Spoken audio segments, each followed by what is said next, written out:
queremos volver ahora al estudio de Matinal Nuestra Casa para seguir adelante con nuestros contenidos y hablar de un tema que es muy relevante. Siempre la salud mental ha sido uno de los pilares de los contenidos de Matinal Nuestra Casa y particularmente en esta época queremos hablar del suicidio. Para muchas personas y familias es un tema doloroso, entendemos también a nivel de nuestra sociedad chilena, incluso es un tema tabú, cuesta hablar de esto, pero hay que hacerlo, porque si no lo hablamos, lamentablemente no llegamos a tiempo. Hoy nos acompaña Rosana Acaniwan, supervisora técnica de la Fundación Tierra de Esperanza, y también Mónica Medel, psicóloga y además directora del programa de tratamiento de consumo de drogas en la misma fundación. ¿Cómo están? Sí. Hola, bien. Bien, contentos de que nos hayan invitado a este momento. La verdad es que es un tema súper que debe estar a la palestra y debe estar siempre tocado en distintas instancias, no solamente cuando hablamos como de fundación o instituciones, sino que son temas que también tienen que ser llevados al seno familiar, al colegio, en distintas instancias, porque hay muchos jóvenes que están por ahí,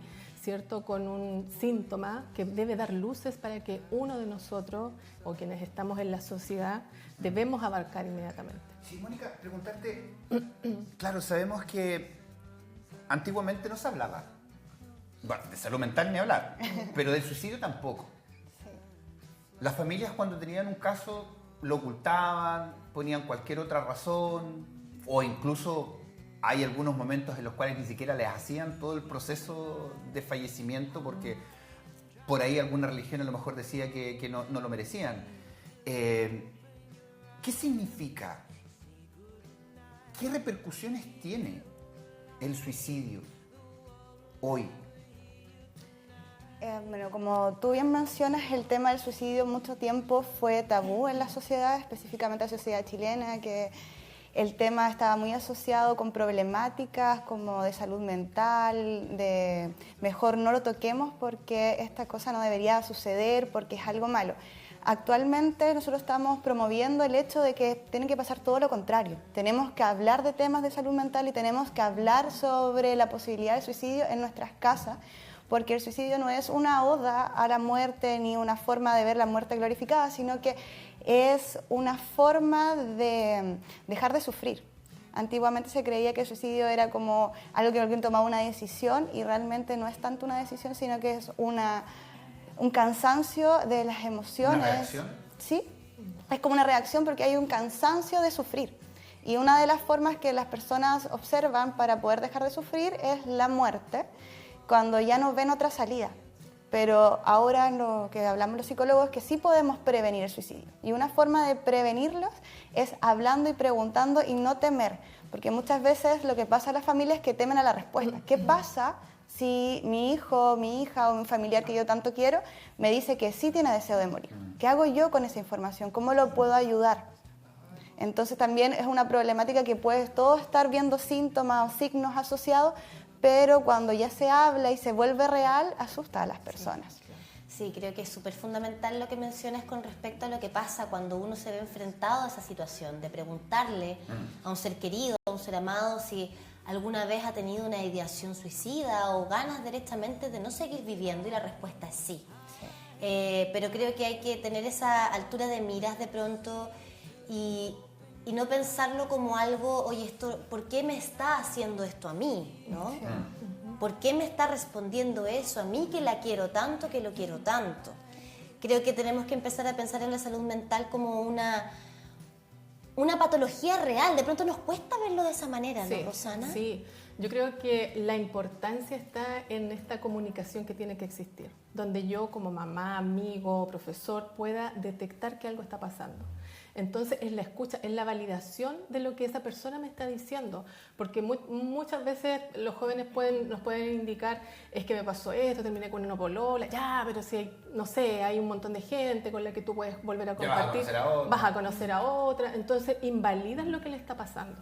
Entonces es muy importante esta escucha activa, el mirar, el observar los signos que te van indicando y prestar atención y validar lo que le pasa principalmente. Esas son las atenciones que nosotros tenemos que dar y poder entregar una atención obviamente oportuna, o sea, saber necesita un apoyo psiquiátrico, necesita un apoyo con psicólogo, necesita participación más activa con el medio, actividades, hay muchas actividades que también nos facilita, no sé, la municipalidad, actividades de talleres donde podemos compartir, pero sí tiene que haber como esta respuesta pronta de nosotros a poder enrilar un poco y mostrar los caminos que tiene que esta persona poder tener y sentirse que es escuchado, escuchada, y entregar soluciones a lo que le está pasando. Sí, claro, y por eso muchas veces muchos adolescentes, sobre todo, no quieren contarlo porque siempre le invalidan esas emociones. Y ahí preguntarte, Mónica, con respecto a eso, ¿toda persona con problemas de salud mental termina pensando o tomando la decisión de un suicidio?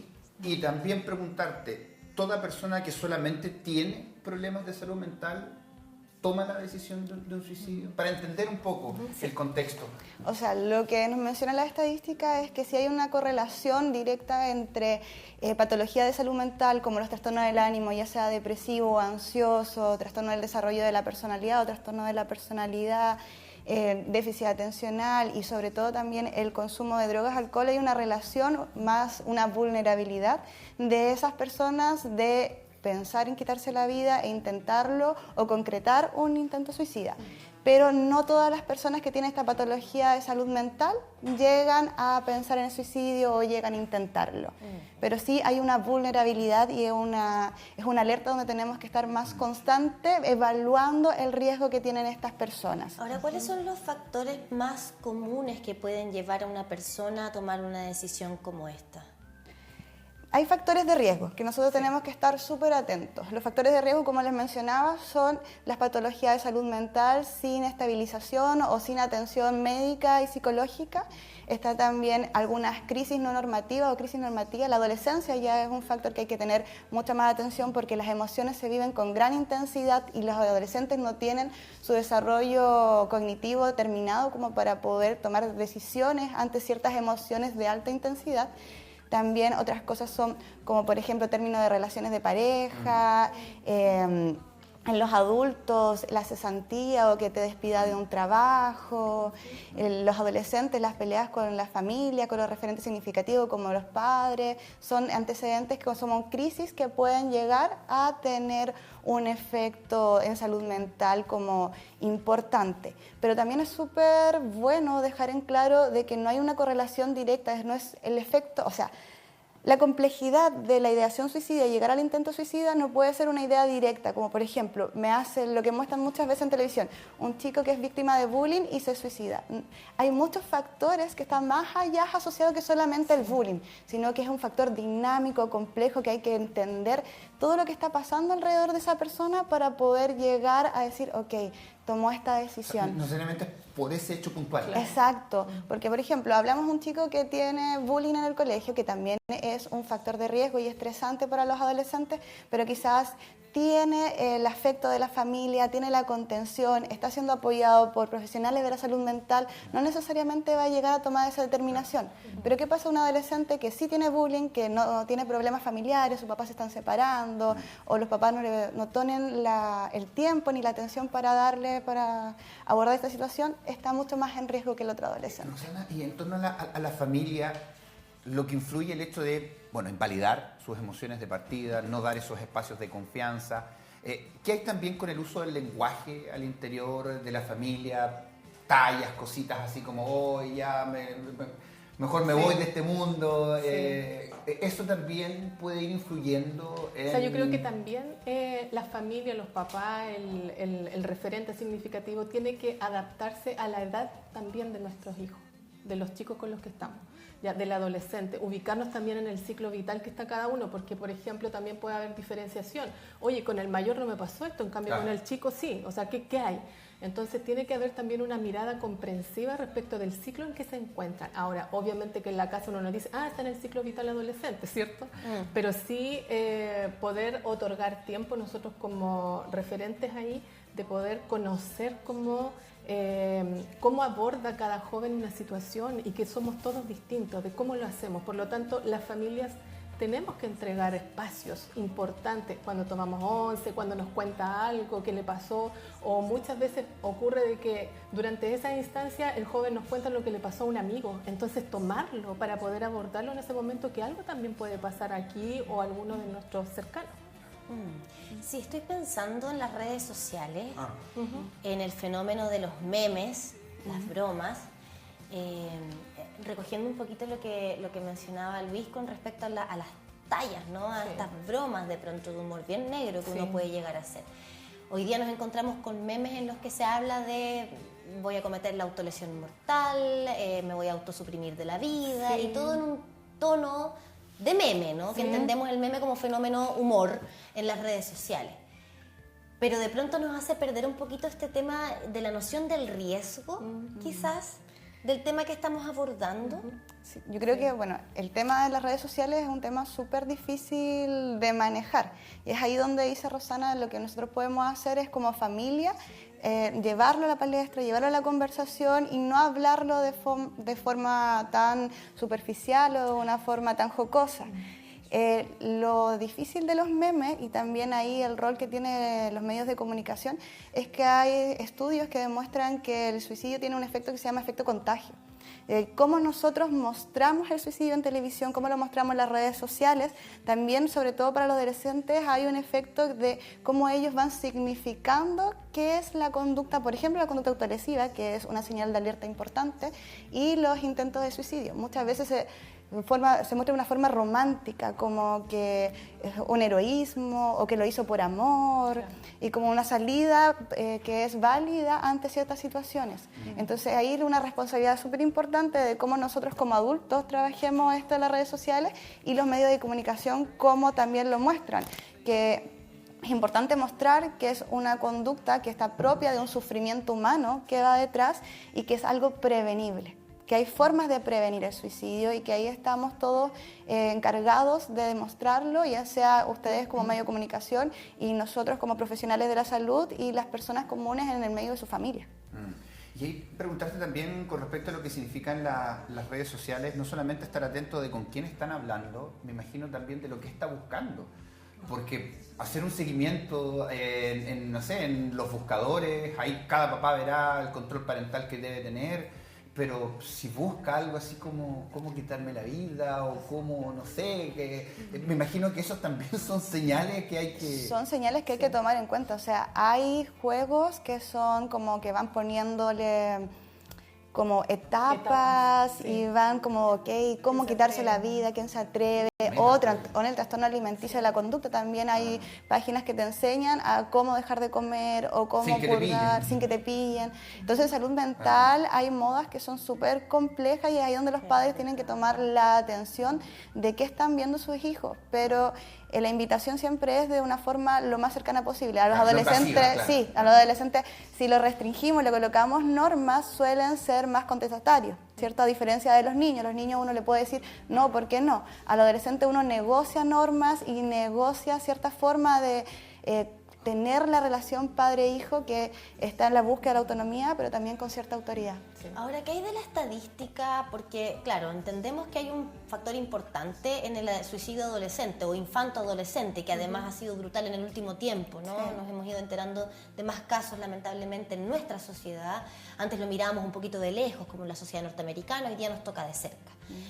Pero también entiendo la estadística roja, los números al menos, que son más hombres en los que en la etapa adulta toman esta decisión.